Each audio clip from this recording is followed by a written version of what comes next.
So instructions is a new thing that has been added to mobile. I have started playing on console, but I know how instructions work on console, and they pretty much ported them onto mobile. So everything that you can do on console, you can do on mobile, just the interface is different. So let's talk about the special attacking and defending instructions. So when off, nothing is changing, and realistically there are pros, like in Dominator, great dude, check him out. He's barely using any instructions, and oftentimes he's saying that he uses no instructions on his team to see how his players perform without instructions. But then, when you want to spice it up, you can set defensive on any player. That is, instruction on this is saying here, instructed player will refrain from pushing forward in attack. So this is exactly what I'm doing when I'm playing someone like Kunde as my fullback, right? If Wan-Bissaka is in bad condition and I want to play a right back, and I don't want to and I have, for instance, let's say a Costa Curta over here already, and I really need to play someone over Wan-Bissaka, I can play Kunde here because he's compatible. But since Kunde is offensive fullback, any playstyle that is non-activated on the right back, he's still going to be pushing forward. Trust, I played so many games, he's going to be pushing forward.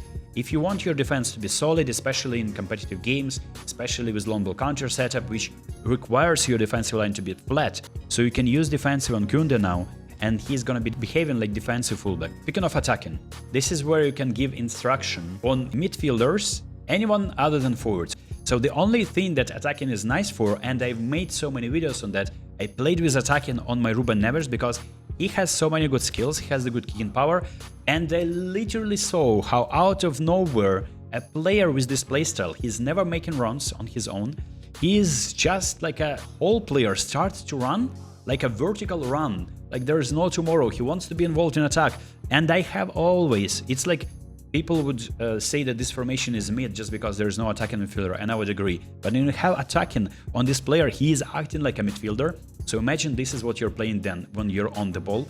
You definitely will be exposed, but for that, defensive will be used on Rice then, because as a box-to-box player, every box-to-box player acts like a whole player in attack, and he's also dropping back in defense. He's everywhere, right?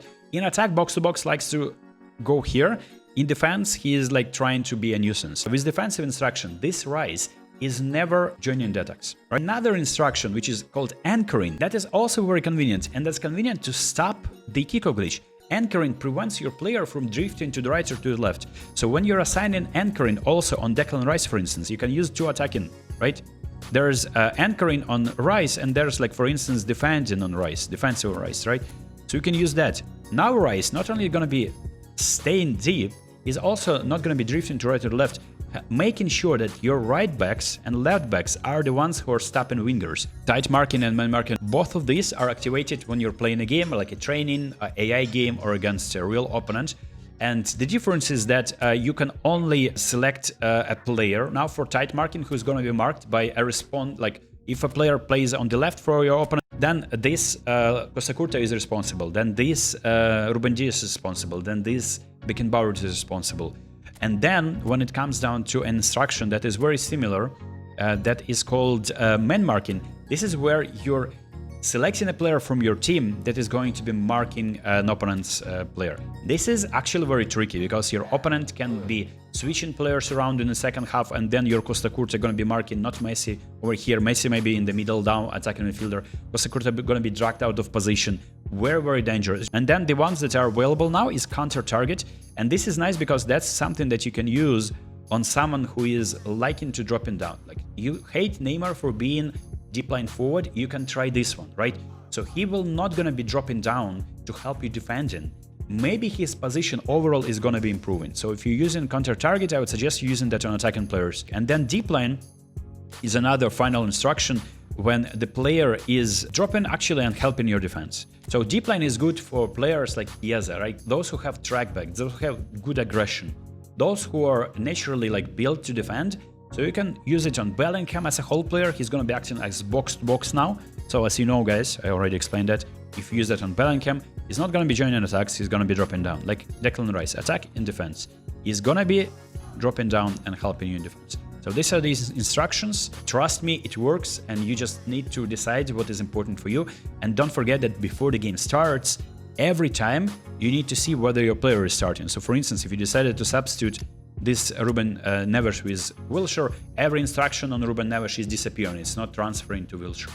let's imagine you're facing full boosted team and they have like a end game card of like Showtime Vini, Mbappe, and Messi, and you know that your opponent is going to be spamming stunning shots with that card. So in order for you to make your job easier and to prevent that from happening and to block as many shots as possible, you can just assign man marking on him, right? Or tight marking, depending on your preference. But just make sure that you're doing that and with players that are making sense.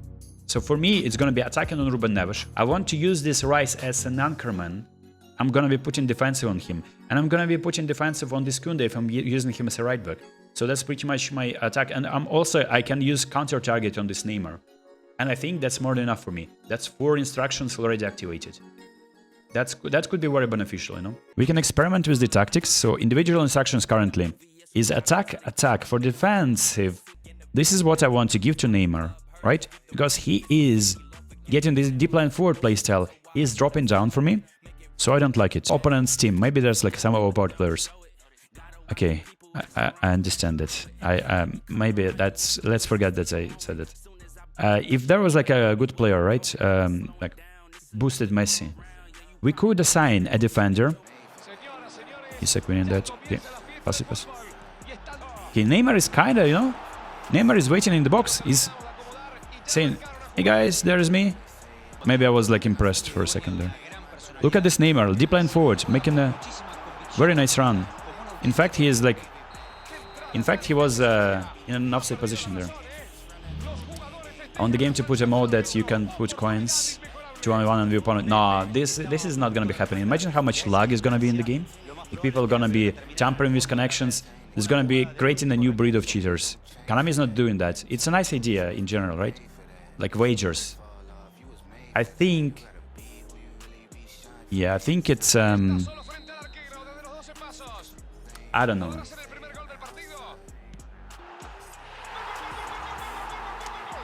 Oh, we get to train items. Yes, we need to score goals. Wait, there's like challenges. We need to score goals. Oh, okay. I thought I only need to win a game now. Now I need to train Foden. I'm sorry, mate. I need to score goals now.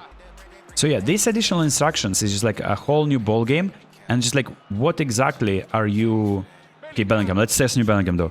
Oh, wow, that's fast. On the 82 or like 80 acceleration, and then speed, and then starting shot from... Oh, this Bellingham, I can feel it. I can feel it. He's gonna be cooking for us. Let's try curler now. Outside curler from belly goal. I can see what he's doing. I can see it. I feel it. He's cooking. And the new celebration too. This is why you buy this, purchase this pack. Yes, yes, sir. Yes, sir. I'm sorry for watching celebration. It wasn't intentional. The stunning shot from belly goal. Elastico, which I assumed that he was supposed to be doing double touch, but I'll take it. Kinda cool.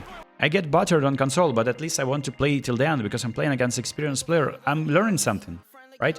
Only when you're playing against better opponents, you're learning something. When you're playing against the same level as you, like you're never improving. Maybe you're improving, but only slowly. That same principle is in chess. You only need to play better players to improve.